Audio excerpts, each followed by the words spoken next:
Bienvenidos, bienvenidas a esta píldora de Visual Thinking, un lenguaje visual que nos ayuda a comprender el mundo de los negocios a través de lo que es la facilitación y la representación gráfica. Mi nombre es Consuelo Verdú y será para mí un honor estar con vosotros hoy explicando algo que nos apasiona y que vivimos todos los días. Bueno, por tanto, Visual Thinking es una manera totalmente diferente de ver los negocios.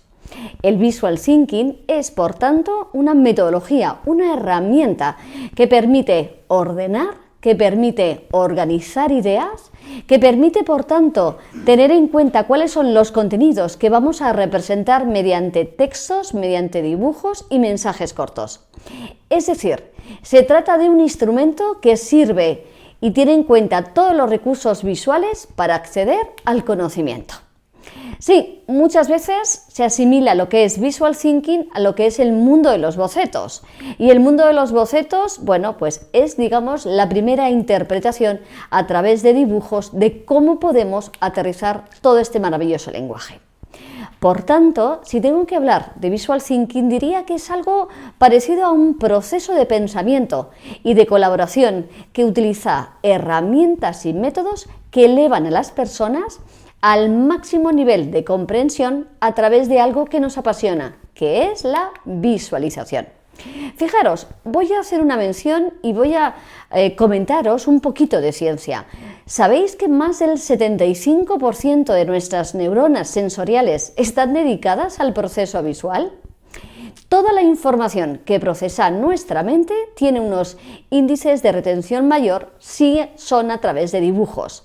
Seguro que os estáis acordando cuando, por ejemplo, éramos pequeños y estábamos en el colegio y nos ponían un examen y entonces exactamente sabíamos la pregunta que nos estaban preguntando y dónde estaba el dibujo. Luego el contenido no sé si nos acordábamos, pero visualmente sí que teníamos esta representación.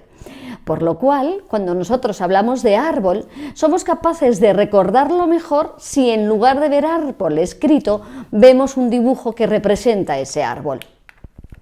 Entonces, muchos de vosotros y de vosotras nos diréis, ya, pero es que nosotros no sabemos escribir, o bueno, sí escribir, no sabemos dibujar. Vale, pues seguro que cuando teníais 5 años sí que sin duda sabíais dibujar. Pues ahora que tenéis más, no me digáis que no sabéis dibujar. Dibujar no significa hacer arcos de iglesia, dibujar significa hacer representaciones. Fijaros, el Visual Thinking es una forma de expresarse como cualquier lenguaje. Lo único que necesitas es, bueno, pues ser educado y ser formado en el mismo. Y hoy a través de esta píldora es lo que yo te voy a enseñar. Fijaros, en cualquier idioma nos enseñan a leer o a escribir. En nuestra sociedad nos educan a leer visualmente, pero no a escribir visualmente. Si algo vamos a aprender es cómo ser capaces de escribir en lugar de con letras, con dibujos. Entonces, ¿cómo lo vamos a hacer? Bueno, pues entendiendo cuáles son exactamente las 4 partes más importantes del Visual Thinking.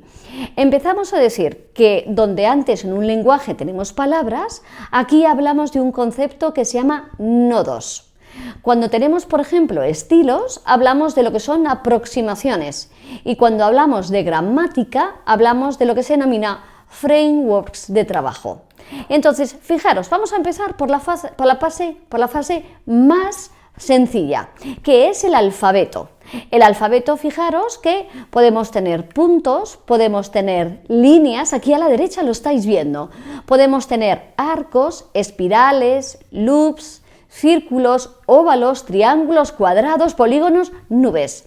¿Qué es lo que os recomiendo? Lo que os recomiendo es que cojáis una hoja y cojáis un boli, un Sharpie, un rotulador y que copiéis exactamente cuál sería este alfabeto para familiarizaros con todos ellos. Luego lo siguiente que hacemos son las palabras, es decir, los nodos. Los nodos son unos entornos visuales que son conocidos como unas pequeñas partes y en sí mismo tienen significado. Entonces, por ejemplo, Podemos empezar haciendo troncos de personas. Entonces podemos empezar haciendo troncos de personas con lo que son cuadrados o con lo que son estos rectángulos que veis aquí. Bueno, pues coged de nuevo el bolígrafo y coged de nuevo pues el folio y pintad estos cuadrados, cuadrados alargados. Lo siguiente que tenemos que hacer es, bueno, pues ponerle un poco de movimiento a través de unas líneas rectas que serán las manos o serán también las piernas. Acabamos, por tanto, dibujando lo que es la cabeza, estos circulitos que veis aquí. Y luego, cuando ya tengamos en la viñeta los cuerpos, las manos, las piernas y las cabezas, pues entonces vamos a ver el movimiento que queremos demostrar. Esto es algo muy fácil. Para empezar, ya os digo que os pongo aquí un ejemplo para que literalmente lo contéis y lo dibujéis y así, bueno, pues aterricéis lo que es los nodos. Otra de las cosas que vemos en Visual Thinking es las ideas, son las ideas. Entonces, las ideas, por ejemplo, también aquí, imaginaros que queréis hacer un proceso de transformación, pues dibujáis un cuadrado y luego una flechita, que hablaremos de ello, son los links o conectores, y lo transformáis en un círculo o en un triángulo. Si, por ejemplo, queréis hacer una diana para mostrar cuál es el objetivo, pues mostráis estos círculos concéntricos y luego una flecha que los atraviesa. Si, por ejemplo, queréis demostrar que al final de todo un proceso tenéis pues una victoria, pues entonces pintáis lo que es una montaña y arriba vosotros con los brazos así altos, demostrando que es como victoria, lo habéis conseguido. Después de todo lo que son las ideas, pues no sé, poneros retos, pensad cómo dibujaríais una determinada cosa. Luego, por tanto, también hablaremos de lo que son los marcos o frames, que es donde se recuadra todo lo que es la información. Lo utilizamos para poner un título, ¿no? Estos primeros banners que veis aquí, o un escudo para mostrar información dentro, o lo que es un marco, como este que os invito a que dibujáis, o lo que son los típicos balloons en inglés, o los bocadillos que hablan de cuando las personas tienen que ir diciendo cosas. Por último, vamos a hablar de lo que es la gramática. Y la gramática lo que hace es que relaciona dos cosas, dos nodos. Y entonces, esto le llamamos también conectores. Es decir, por ejemplo, si queremos unir A con B, podemos hacer esta línea discontinua. O si, por ejemplo, queremos decir que hay dos personas y no tienen relación o no tienen comunicación, hacemos una línea recta y luego la dividimos entre dos partes. O, por ejemplo, si nosotros estamos hablando de cómo representar una organización y cuál es su cultura, podemos hacer un organigrama o podemos dibujarlo en forma de células, ¿no? De tal manera que aquí, sabiendo cuáles son lo mínimo que necesitamos saber, luego a partir de ahí crear es muchísimo más fácil. Bueno, pues entonces, con la gramática la utilizamos, ¿sabéis para qué? Para explorar, para organizar y para comunicar toda la información. Así lo que hacemos es que clarificamos el pensamiento y generamos nuevas ideas, y así puedes utilizar nuevos sistemas, nuevos frameworks de trabajo, ordenando y secuenciando y agrupando los nodos en lo que denominamos sistemas, que es la parte ya más compleja.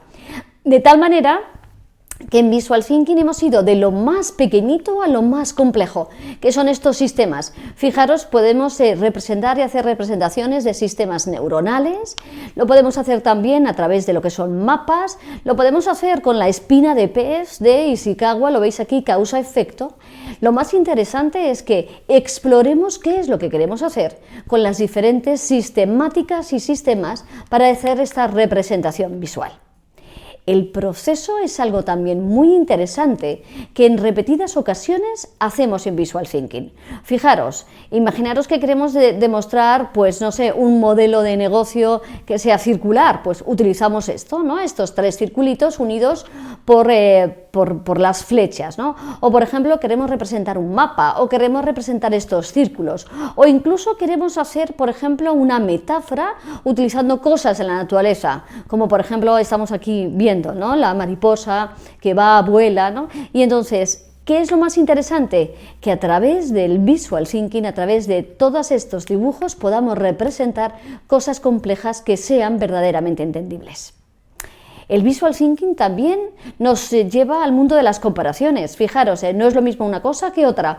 Pues simplemente dibujamos lo que es una manzana versus, y hacemos una separación, versus lo que es una naranja. O si queremos explicar diversos componentes de un mismo grupo, pues decimos pues los cuadrados, o hablamos de los triángulos, o hablamos de los círculos. Si por ejemplo también queremos comparar diversos estatus o diversas edades, ¿no? Pues aquí tenéis un gráfico en el que muestra pues esta evolución.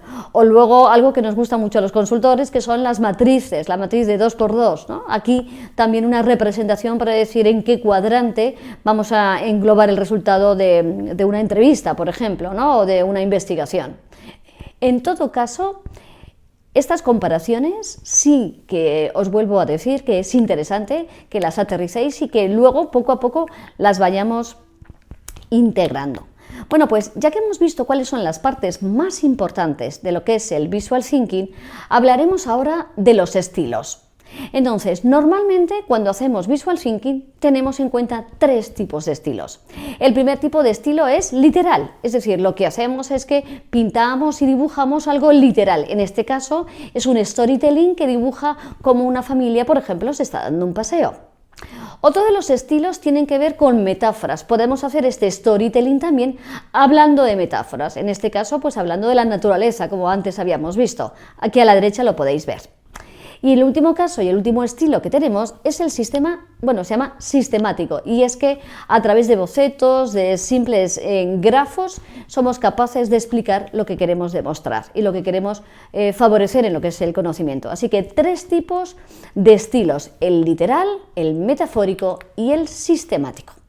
Y ahora os voy a enseñar lo que es un sistema que no se os va a olvidar nunca, y es un método que lo utilizamos para lo que es la cadena de comprensión.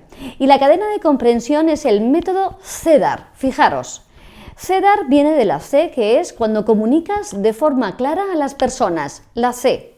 La E es que entienden y así pueden tomar la número D, que son las decisiones, que son las que están inducidas y conducidas a la acción, que es el número A. Y por tanto, todo esto nos sirve para conseguir resultados. La cadena de comprensión, ¿os acordáis? CEDAR, cómo ser capaces de comunicar, entender, ser capaces de tomar decisiones, de lograr a la acción y luego de buscar esos resultados o rendimientos. CEDAR, todo esto lo tenemos que tener en mente cuando intentamos hacer este sistema de representación a través de la facilitación gráfica. Bueno, pues otra de las cosas que os quiero contar es que podemos utilizar lo que se denomina un método inverso. El método inverso es, cuando yo tengo que facilitar a través de visual thinking, pues empezamos al final, es como lo de la cuenta de la vieja, ¿no? De tal manera que, lo primero de todo, definimos, se llama el método inverso, definimos cuál es el resultado deseado, qué es lo que queremos conseguir. Lo siguiente es empatizar con el usuario y lo tercero es crear una buena historia. Repito, qué es lo que quiero conseguir, a quién se lo tengo que dar y luego contar esa buena historia para ver cómo tendría que ser el suceso. Vais a ver aquí cuál es, por ejemplo, una cadena de entendimiento. La cadena de entendimiento la planteamos cuando queremos hacer esta representación gráfica y tiene 3 partes importantes. La primera de las partes es el descubrir, es cuando abrimos estas dos partes que se abren, ¿no? Como el signo de menos, y tiene que ver con descubrir, ¿no? Tiene que ver con la divergencia. Luego hay una exploración y luego finalmente una convergencia, o cuando realmente luego cerramos, ¿no? Entonces, ¿qué es lo que hacemos cuando estamos abriendo? Bueno, pues lanzamos la flecha, es decir, ¿qué queremos conseguir? Ya empezamos a decir, queremos hacer una facilitación gráfica o queremos explicar una visión estratégica de la empresa. Lo primero es lanzar la flecha. Lo segundo es dibujar y hacer unos bocetos genéricos de cómo sería la visión. Es decir, si queremos hacer un cuadro, pues no nos vamos al detalle, sino que nos vamos a una representación global de qué es lo que queremos conseguir. Y luego lo último, el plantear el objetivo. Esto es, dentro de lo que es el método, se llama divergencia. Lanzar la flecha, dibujar la visión y plantear el objetivo. El número 4 hace mención a quién tiene que ser el responsable de esto, qué personas van a estar involucradas, aquí como las estáis viendo, qué personas y qué van a ser cada una de ellas. En el número 5 vamos a ver cómo escuchamos a la audiencia, cómo ser capaces a través de esta comunicación de escuchar a la audiencia. Y en el número 6, cómo empatizar. Entonces, cuando ya tenemos todo esto preparado, ya tenemos también el quién, ¿no? Y todas las condiciones, vamos a hacer realmente lo que es la formulación de lo que es la facilitación, de tal manera que, bueno, pues lanzaremos preguntas, las personas responderán, utilizaremos este método CEDAR para compartir el conocimiento, para entender, ver si se está entendiendo o no, para tomar una acción y para bueno, pues ver esas tareas o esas responsabilidades finales. Y luego lo que tenemos que hacer es agrupar. Al fin y al todo, luego vamos a lo que es la convergencia, y en la convergencia, cuando ya hemos tomado todas estas decisiones, lo que tenemos que hacer es montar un story mapping, una secuencia de todas las cosas que han pasado, hacer un framework y una sistemática de trabajo y luego hacer esta representación del storytelling. Bueno, espero que tengáis todo esto bien presente a la hora de hacer vuestra próxima facilitación. Pero, a ver, Consuelo, enséñanos herramientas. ¿De dónde podemos sacar información? Bueno, pues lo primero también que hemos dicho que ahora hay herramientas como por ejemplo Miro, donde tenemos una facilitación gráfica y unas plantillas maravillosas que podemos extraer a la hora también de hacer estas facilitaciones digitales. Igual que tenemos Miro, pues podemos conseguir también Mural, que es otra de las herramientas. Aquí os dejo un ejemplo de cada una de ellas. Pero si algo también hay que me apasiona dentro de lo que es Visual Thinking, es otra herramienta que la podéis hacer por varios modos. Uno es el mind mapping, que es el mapa mental de Dan Rowan, ¿no? Entonces, mapa mental que lo utilizáis para poneros vosotros en el centro, qué es lo que queremos hacer, qué es lo que queremos discutir, cuál es la facilitación que queremos hacer. Por ejemplo, comida sana, ¿no? Pues ponéis en el centro comida sana y luego establecéis una serie de branches o una serie de ramas para ver cuáles son las derivadas. Hay herramientas que además de coger un folio y hacer con un rotulador y hacerlo, pues ya sabéis que hay herramientas que os permiten gráficamente a través de Miro o de Mural, lo tenéis. O incluso Coogle, os dejo luego en la referencia, también os deja hacer estas herramientas para ordenar todo lo que es nuestros puntos a la hora de hacer una facilitación. Mapas mentales. Y luego en Miro, como os he dicho, también tenéis unos recursos, unos templates, unas plantillas que se llaman micro reverse, aquí os dejo también algunas, que tienen incluso facilitaciones completas. Y lo que tenéis que hacer es, ver cuál de ellas se amolda, se acopla, y lo más interesante es que ya tenéis como el framework hecho, así que muchas veces solamente tenéis que editarlas para modificarlas. Y luego, si nada de esto os convence y a vosotros los que os gusta es los folios, pues ya sabéis, cogéis lo que son los rotuladores y cogéis lo que son los folios y lo hacéis de forma manual. Bueno, hay un libro que me apasiona que se llama Design for Better Business, que también tiene ya hechos murales que los podéis incorporar o los podéis imprimir o los podéis meter en Miro o en Mural, y que realmente con una dinámica pues podéis hacer como este que pone aquí, ¿no? Que es cómo tendríamos, por ejemplo, que diseñar y facilitar el hacer un buen equipo. Y entonces os dejo también el link para que tengáis ese acceso si os apetece. Bueno, entonces, para profundizar más, cuéntanos cosas. Bueno, pues ¿dónde buscar más información? Vocablo. Vocablo es donde, yo también me empecé a formar sobre Visual Thinking. Es una compañía extranjera, pero tiene su sede también aquí en España y entonces últimamente también lo que han hecho ha sido muchas facilitaciones en línea, aunque yo en presencial pues ya sabéis que es también muy interesante. Y os dejo unos maravillosos recursos porque tienen exactamente 4 libros. Este es uno de ellos, este es el primero y entonces en estos libros aparece desglosado todo lo que es el alfabeto, todo lo que son los nodos, todo lo que son los frameworks, los sistemas, todas las cosas que hemos visto, por si os apetece, pues profundizar un poquito más. Y luego hay un maravilloso blog que se llama Visual Thinking, aquí os dejo también lo que es el link, que este blog, pues cuenta novedades, entrevista a personas, también por si queréis echarle un vistazo, es fantástico. Y luego una de las personas que realmente a mí más me gustan del mundo del Visual Thinking se llama Elena Urizar. Elena tiene también unos vídeos fantásticos de facilitación gráfica que seguro nos pueden ayudar a tener una mejor comprensión sobre lo que es este maravilloso mundo del Visual Thinking. Espero que con esta píldora hayáis disfrutado y ya sabéis, para empezar el camino, coged el bolígrafo, coged un boli, un rotulador y empezad a dibujar.